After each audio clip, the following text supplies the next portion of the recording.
ನಮಸ್ಕಾರ, ನಮ್ಮ ಅಡುಗೆ ಚಾನೆಲ್ಗೆ ಸ್ವಾಗತ. ಇವತ್ತಿನ ವಿಶೇಷ ಗರ್ಗರಿಯಾಗಿರೋಂಥ ಕಚೋರಿ ರೆಸಿಪಿ. ಯಾವಾಗಲೂ ಒಂದೇ ರೀತಿಯಾಗಿರೋ ಬೋಂಡ, ಬಜ್ಜಿ, ವಡೆ ತಿಂದು ಬೋರ್ ಆಗಿದ್ದಾಗ ಇದು ಒಂದು ಒಳ್ಳೆಯ ಆಪ್ಷನ್ನು. ಮೊದಲನೇ ಸ್ಟೆಪ್ಪಲ್ಲಿ ಹಿಟ್ಟನ್ನ ನಾದ್ಕೋಬೇಕು. ದೊಡ್ಡದಾಗಿರೋದು ಬಟ್ಲೆ ತಗೊಂಡಿದ್ದೀನಿ. ಮೈದಾ ಹಿಟ್ಟು 1/4 kg, ಚಿಟಿಕೆಯಷ್ಟು ಉಪ್ಪು, ದೊಡ್ಡ ಚಮಚದಲ್ಲಿ 2 ಚಮಚದಷ್ಟು ತುಪ್ಪ.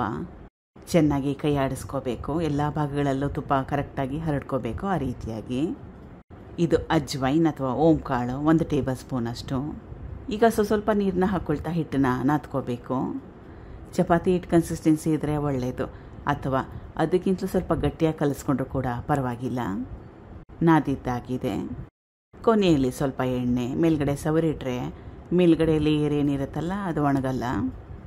ಈಗ ಸುಮಾರು ಒಂದು 10 ರಿಂದ 15 ನಿಮಿಷ ಹಿಟ್ಟನ್ನು ರೆಸ್ಟ್ ಮಾಡೋಕ್ಕೆ ಬಿಡಬೇಕು. ಹಿಟ್ಟು ನೆನಿಬೇಕು. ಇದು ನೆನೆಯಷ್ಟರಲ್ಲಿ ಇದ್ರ ಒಳಗಡೆ ಸ್ಟಫಿಂಗ್ ರೆಡಿ ಮಾಡ್ಕೊಳ್ಳೋಣ. ಒಳಗಡೆ ಸ್ಟಫ್ ಮಾಡ್ಕೊಳ್ತೀವಲ್ಲ ಅದನ್ನು ರೆಡಿ ಮಾಡ್ಕೊಳ್ಳೋಣ. ಸಣ್ಣದೊಂದು ಬಾಣಲೆ ಇಟ್ಕೊಂಡಿದ್ದೀನಿ.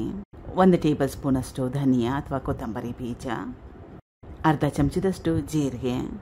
ಈ 2 ಪದಾರ್ಥಗಳನ್ನ ಗ್ಯಾಸ್ ಸ್ಟವ್ ಲೋ ಫ್ಲೇಮ್ನಲ್ಲಿ ಇಟ್ಕೊಂಡು ಸುಮಾರು 1 ರಿಂದ 2 ನಿಮಿಷ ಬಿಸಿ ಮಾಡ್ಕೋಬೇಕು. ಇದರಲ್ಲಿರೋ ಹಸಿ ಅಂಶ ಹೋಗಬೇಕು. ಆಮೇಲೆ ಸುವಾಸನೆ ಕೂಡ ಬರಬೇಕು. 2 ನಿಮಿಷ ಆದಮೇಲೆ ಗ್ಯಾಸ್ ಸ್ಟವ್ನ ಆಫ್ ಮಾಡ್ಕೋಬೇಕು. ಇವಾಗ ಇದನ್ನು ಕುಟ್ಕೋಬೇಕು. ಸ್ವಲ್ಪ ತಣ್ಣಗಾದ್ಮೇಲೆ ಕುಟ್ಕೊಂಡ್ರೆ ಒಳ್ಳೆಯದು. ಮಿಕ್ಸಿಯಲ್ಲಿ ಕೂಡ 1 ರೌಂಡ್ ಹಾಕ್ಕೋಬೋದು, ಅಥವಾ ಈ ರೀತಿಯಾಗಿ ಕೂಡ ಸೇರಿಸ್ಕೋಬೋದು. ಕುಟ್ಟಿ ಸೇರಿಸಿದ್ರೆ ಚೆನ್ನಾಗಿರುತ್ತೆ. ಕುಟ್ಟಿದ್ದಾಗಿದೆ. ತರ್ತರಿಯಾಗಿ ಕುಟ್ಕೋಬೇಕು. ನುಣ್ಣಗೆ ಕುಟ್ಕೊಳ್ಳೋ ಅವಶ್ಯಕತೆ ಏನಿಲ್ಲ. ನುಣ್ಣಗೆ ಬೇಕನ್ನಂಗಿದ್ರೆ ಮಿಕ್ಸಿಯಲ್ಲೇ ಹಾಕೋಬೋದು. ಬಾಣಲೆ ಇಟ್ಕೊಂಡಿದ್ದೀನಿ. ಮತ್ತೊಮ್ಮೆ ಎಣ್ಣೆ 1 ಟೇಬಲ್ ಸ್ಪೂನ್ ಅಷ್ಟು, ಹಸಿರು ಮೆಣಸಿನ್ಕಾಯಿ ಚಿಕ್ಕದಾಗಿ ಕಟ್ ಮಾಡಿ ಇಟ್ಕೊಂಡಿರೋದು. ಸಾಸಿವೆ ಹಾಕೊಳ್ಳೋ ಅವಶ್ಯಕತೆ ಏನಿಲ್ಲ.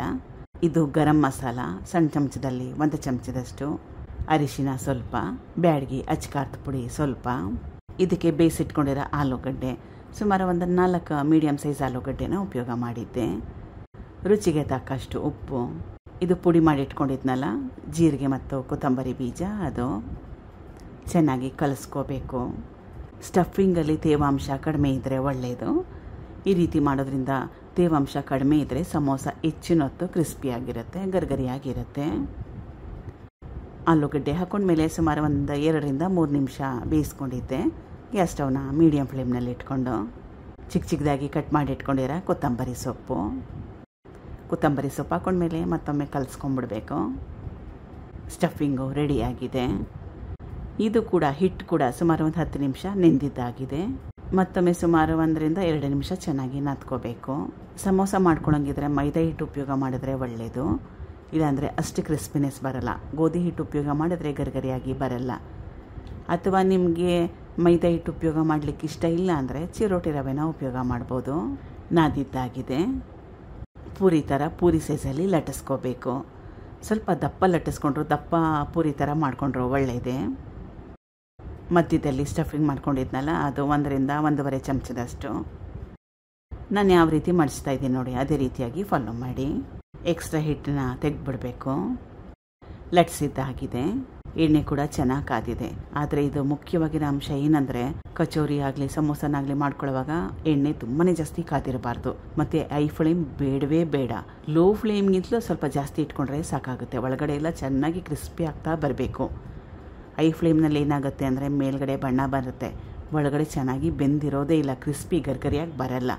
ಇದು ಮುಖ್ಯವಾಗಿರೋ ಪಾಯಿಂಟು ಈ ರೆಸಿಪಿಯಲ್ಲಿ.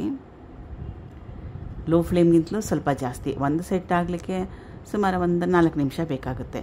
ಆದರೂ ಕೂಡ ತಾಳ್ಮೆಯಿಂದ ಮಾಡ್ಕೋಬೇಕು. ಆಗಾಗ ತಿರುವಾಗ್ತಾ 2 ಕಡೆ ಚೆನ್ನಾಗಿ ಬೇಯಿಸ್ಕೋಬೇಕು. ಈಗಿದಾಗಿದೆ. ಇದೇ ಸ್ಟಫಿಂಗು ಇದೇ ಹಿಟ್ಟಲ್ಲಿ ಸಮೋಸ ಕೂಡ ಮಾಡ್ಕೋಬೋದು. ಮಿಕ್ಕಿರೋ ಹಿಟ್ಟಿಗೆ ಸೇಮ್ ಪ್ರೊಸೆಸ್ನ ಫಾಲೋ ಮಾಡಿ. ನಾನು ಕಚೋರಿನ ಟೊಮೆಟೊ ಕೆಚಪ್ಪು, ಕಟ್ ಮಾಡಿ ಇಟ್ಕೊಂಡಿರೋ ಈರುಳ್ಳಿ, ಕೊತ್ತಂಬರಿ ಸೊಪ್ಪು, ಸ್ವಲ್ಪ ಚೌಚೌ ಜೊತೆಗೆ ಸರ್ವ್ ಮಾಡಿದ್ದೀನಿ. ಚಾಟ್ ಥರ ಅನಿಸ್ಲಿ ಅಂತ ಟ್ರೈ ಮಾಡಿ ನೋಡಿ ಒಮ್ಮೆ. ತುಂಬಾ ಸುಲಭವಾಗಿರೋ ವಿಧಾನದಲ್ಲಿ ತೋರಿಸ್ಕೊಟ್ಟಿದ್ದೀನಿ. Thank you for watching. ಧನ್ಯವಾದಗಳು.